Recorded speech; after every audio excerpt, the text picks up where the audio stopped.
இன்றைய வினால நம்ம பார்க்கக்கூடிய கேள்வி பாருங்க கூற்று ஒன்று. இந்திய பிரதமர் நரேந்திர மோடிக்கு பிரான்ஸ் நாட்டினுடைய உயரிய விருதான Order of the White Double Cross First Class விருது வழங்கப்பட்டுள்ளது. கூற்று 2, இவ்விருது பிரதமர் மோடிக்கு வழங்கப்பட்ட 35வது சர்வதேச விருதாகும்.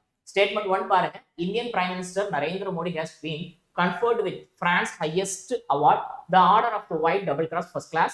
Statement 2, this award is the 35th international award presented to Prime Minister Modi. சரிங்களா?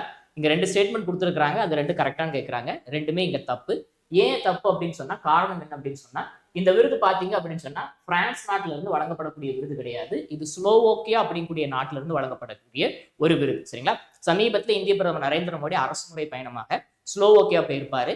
அதன் அடிப்படையில் என்ன செஞ்சிருப்பாங்க அப்படின்னு சொன்னா, அந்த நாடு இரு நாடுகளுக்கு இடையான அந்த உறவுடைய தொடர்ச்சிகளை மேலும் வலுப்படுத்துவதற்காக இந்த விருது பிரதமர் நரேந்திர மோடி கொடுத்திருப்பாங்க.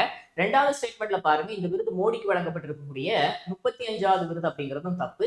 இது மோடி பெற்றிருக்கக்கூடிய 33வது விருது. அதாவது மோடி பிரதமராக பொறுப்பேற்றிருந்து பல்வேறு உலக நாடுகள் அவருக்கு சர்வதேச பதக்கங்கள் பட்டங்களை கொடுத்திருக்கிறாங்க. அந்த அடிப்படையில ஸ்லோவாக்கியால இருந்து வழங்கப்பட்டிருக்கக்கூடிய இந்த விருது அப்படிங்கிறது பாத்தீங்க அப்படின்னு சொன்னா 33வது விருது அப்படிங்கிறது குறிப்பிடத்தக்கது. சரிங்களா? இப்போ உங்களுக்கான கேள்வி என்ன அப்படின்னு சொன்னா, இந்திய பிரதமர் நரேந்திர மோடியினுடைய வெளிநாட்டு பயணங்கள் நமக்கு தெரியும். அந்த வெளிநாட்டு பயணங்கள்ல அவர் 100வது பயணமாக எந்த நாட்டுக்கு போயிருந்தார் அப்படிங்கிறது என்னுடைய கேள்வி. சரியான பதில கமெண்ட்ல பதிவிடுங்க. இது போன்ற கூடுதலான தகவல்களை தெரிந்து கொள்ள டாப்சிஏ 360 ஃபாலோ பண்ணுங்க, சப்ஸ்கிரைப் பண்ணுங்க. தேங்க்யூ.